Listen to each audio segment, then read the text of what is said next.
At WrestleMania 40, we witnessed CM Punk defeat Seth freaking Rollins to capture the WWE World Heavyweight Championship.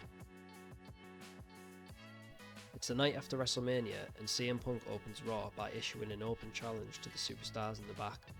To everyone's surprise, Akira Tozawa would answer the challenge. Tozawa would head to the ring, but he would be cut off by a brutal spear from a hooded figure. The hooded figure would reveal himself to be Bron Breakker. Bron would charge to the ring like a prime Goldberg, fueled with aggression and intensity. Bron would start the match strong, hitting a spear on Punk, but somehow the champion would manage to kick out. It would become apparent that CM Punk made a huge mistake issuing this challenge so soon after his clash at WrestleMania. This was Bron's time to capitalise on the opportunity. Bron would stalk Punk, ready to hit him with his signature spear. However, before Punk could get to his feet, Seth Rollins would invade the ring, planting Punk's head into the mat with a vicious stomp, which would in turn end the match and award CM Punk with a DQ victory. After noticing how enraged Bron Breakker was, Seth would retreat from the ring before Bron could grab hold of him. The following week, Bron would arrive to Raw on a mission to tear Seth Rollins' head off for costing him his opportunity at the World Heavyweight title. Later in the night, Bron would interrupt a singles match between Cedric Alexander and Johnny Gargano, hitting a spear to both men. Bron would grab a mic and explain he has no patience and that he wants revenge against Seth Rollins tonight. Seth would appear in the backstage interview area on the Titantron, mocking Bron, saying he's a second-rate Goldberg and that he should go back to NXT where he belongs. Bron would charge backstage and head to the interview area, and after a brief chase, Seth would manage to escape the arena. The next week on Raw, Bron Breakker would face Otis of the Alpha Academy. Bron would beat Otis within just a few minutes before immediately calling out Rollins once again. Rollins' music would play, distracting Bron and allowing Seth to attack him from behind. Later in the night, Bron would track down general manager Adam Pearce, demanding a match against Rollins at the upcoming Extreme Rules PLE. Pearce would accept Bron's request and made the match official. At Extreme Rules, Bron and Rollins would clash, but what Rollins didn't know is Adam Pearce added the stipulation of a cage match. Bron finally had Rollins where he wanted, and he made sure to use the cage as a weapon, repeatedly sending Seth crashing into the cage walls. Bron would hit Seth with a spear and a power slam. Just as Bron was about to climb the cage, an unknown assailant would climb the cage, attacking Bron and sending him crashing to the mat. Seth would hit Bron with a stomp for good measure before signalling to the referee to open the cage door. Seth would try to exit the cage, but he would be cut off by a dazed Bron Breakker. However, Seth would ultimately manage to strike Bron and whiplash his neck on the ring rope, before luckily falling to the outside, winning the match. On Raw, Seth would brag about his victory, saying he has no idea about the identity of the masked assailant, and that he clearly defeated Bron by himself. Adam Pearce would inform the WWE Universe that Bron suffered a concussion from the impact of his fall at Extreme Rules and from the stomp delivered courtesy of Seth Rollins. A few weeks later, Seth would win a Money in the Bank qualifying match against R-Truth. After the match, Bron Breakker would make his return, landing a spear on Rollins. Bron would set him up for his signature power slam, however he would be hit with a hockey stick from behind by the masked assailant. The masked assailant would reveal himself to be none other than Bron's former NXT rival, Grayson Waller, who has jumped ship from Smackdown to Raw, aligning himself with Seth Rollins. The following week, Adam Pearce would announce that at the Money in the Bank PLE, Bron would get an opportunity for revenge against Waller in a Falls Count Anywhere match. At Money in the Bank, Bron would defeat Grayson backstage with a brutal military press power slam to get his retribution. Over the next few weeks, Bron would continue to feud with Seth Rollins. General manager Adam Pearce would grant Bron a match against Seth Rollins to finally end the intense feud. The match would be a no-holds-barred contest at SummerSlam. At SummerSlam, Bron and Seth would engage in a brutal fight. The ring could not contain the hatred that they had for each other. After 20 minutes of non-stop brawling, and after a devastating power slam to Rollins through a table, Bron would ultimately walk out victorious. Following SummerSlam, Bron would dominate on Raw, starting a winning streak of his own that by Survivor Series stood at 15-0. Bron would be a part of the men's Raw Survivor Series team as they took on 5 of SmackDown's best superstars. Bron would be the sole survivor for Team Raw, last eliminating Elton Prince and Kit Wilson with the double Samoan drop.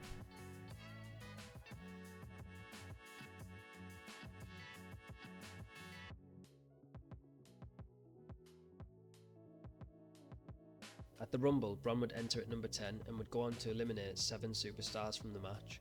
Bron would clash with Drew McIntyre and Gunther as the final three in the match. Gunther would ultimately eliminate Bron, and Drew McIntyre would go on to eliminate Gunther to win the Rumble, derailing the Ring General's plans for WrestleMania. Over the next few months, Bron would clash with Gunther, and at WrestleMania 41 he would challenge Gunther for the Intercontinental Championship. Bron and Gunther would headline Night 1 of WrestleMania in one of the hardest hitting WrestleMania main events of all time. After an incredibly physical 30-minute encounter between the two men, Bron would emerge as the victor, hitting several spears and power slams before locking in the Steiner recliner to win the match and the title, ending Gunther's reign. Gunther would get his rematch for the title at SummerSlam, but Bron would manage to once again pin the Ring General, retaining his Intercontinental Championship.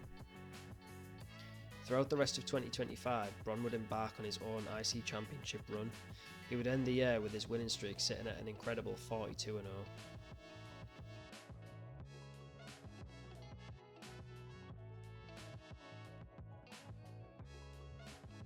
After the 2025 collapse of the Bloodline faction, Paul Heyman was left without a tribal chief.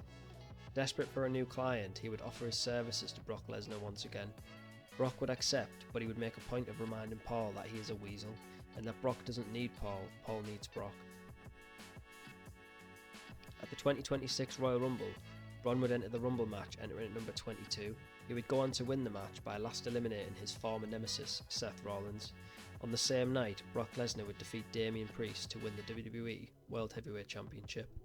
A few weeks later, Bron would ultimately decide to face Brock Lesnar at WrestleMania for the World Heavyweight Championship.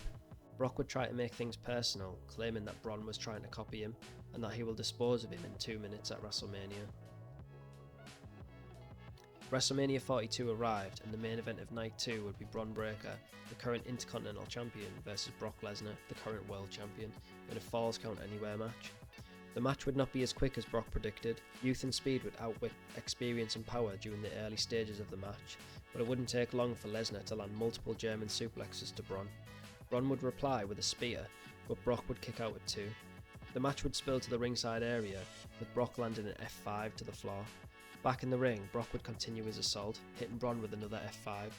Bron was like a wounded prey. Brock would wait for Bron to get back to his feet so that he could hit another F5 and retain his title. To the shock of the fans, Paul Heyman would turn on Brock, jumping on his back, trying to inflict some kind of damage. It would be enough to distract Brock momentarily, allowing Bron to hit a spear and a power slam to win the match. Paul Heyman now has the guy he was looking for. For the next few months, Bron would dominate on Raw as Paul Heyman's newest client. Just a few weeks away from SummerSlam, a fatal four-way would take place on an episode of Raw between CM Punk, Cody Rhodes, LA Knight and Drew McIntyre. The winner of the match would earn an opportunity to challenge for the World Heavyweight title against Bron Breakker at SummerSlam. CM Punk would win the match and become the number 1 contender. However, his celebration would be cut short as Brock Lesnar would make his return, hitting an F5 on CM Punk. Brock would make it known that he is issuing his rematch clause and declared that he intends to make the match at SummerSlam a triple threat. Adam Pearce would grant Brock his rematch clause, therefore setting up a triple threat match between 3 of the greatest Paul Heyman guys in history. At SummerSlam, Brock, Punk and Bron would clash for the World Heavyweight Championship in a triple threat match. Brock would dominate the first half of the match until Bron and Punk temporarily put their differences aside to remove Brock from the match. Back in the ring, Bron and Punk would go back and forth, hitting signature moves and locking in submissions. Brock would make it back to his feet, but his comeback wouldn't last long, as Bron would spear him at ringside. Back in the ring, Punk would try to hit a GTS, but Bron would reverse it and would hit a spear, before locking in the Steiner recliner to win the match and retain the World Heavyweight Championship. In the months following SummerSlam, Bron would continue to feud with CM Punk. Punk would intensify the rivalry by interfering in Brock's Intercontinental Championship defense against Carmelo Hayes, costing Bron the title and ending his undefeated streak. Their rivalry would culminate at that year's Survivor Series. Bron and Punk would have one of the best matches of the year, and despite a solid effort from Punk, Bron would ultimately walk out the match, retaining his World Heavyweight Championship.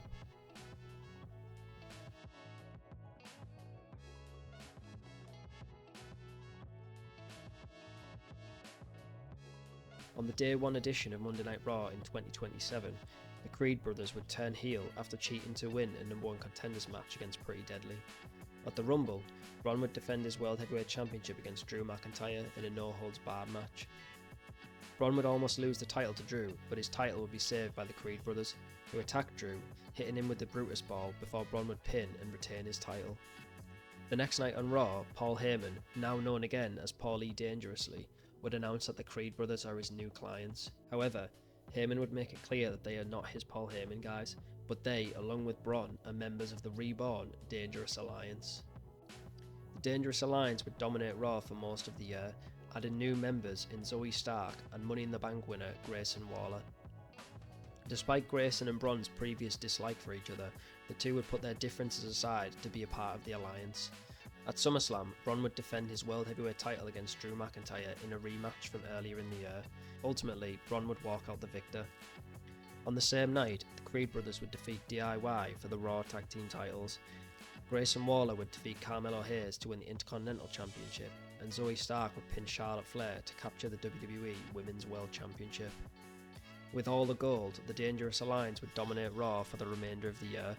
However, tension between Grayson Waller and Bron Breakker would cause issues within the Dangerous Alliance.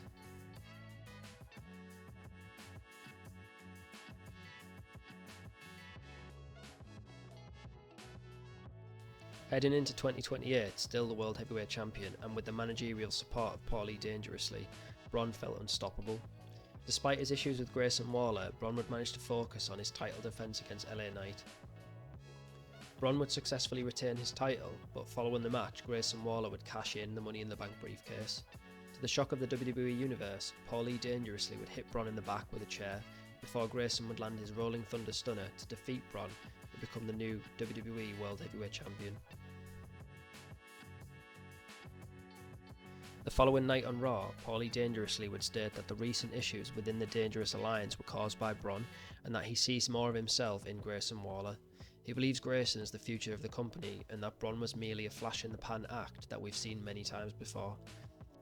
Adam Pearce would head to the ring and would announce that next week on Raw, Bron will get his rematch for the world title. In his title rematch, Bron would lose as Grayson received help from his Dangerous Alliance family. Desperate to reclaim his world title and to exact revenge on Grayson Waller, Bron would enter the Elimination Chamber as his last chance to chase championship gold once again. Bron would enter the chamber first and would go on to outlast all 5 members of the chamber match, confirming his shot at WrestleMania 44 for the World Heavyweight Championship.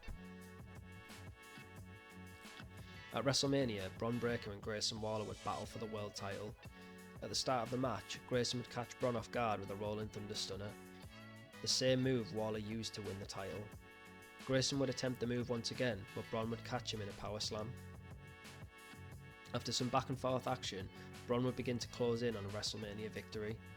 Like a predator stalking its prey, Bron would patiently wait for Waller to stand up, before planting him with a Steiner screwdriver as a tribute to his uncle Scott. Bron would pin Grayson, winning the World Heavyweight Championship for the second time in his career. His win would mark the end of Paul E. Dangerously's Dangerous Alliance once and for all.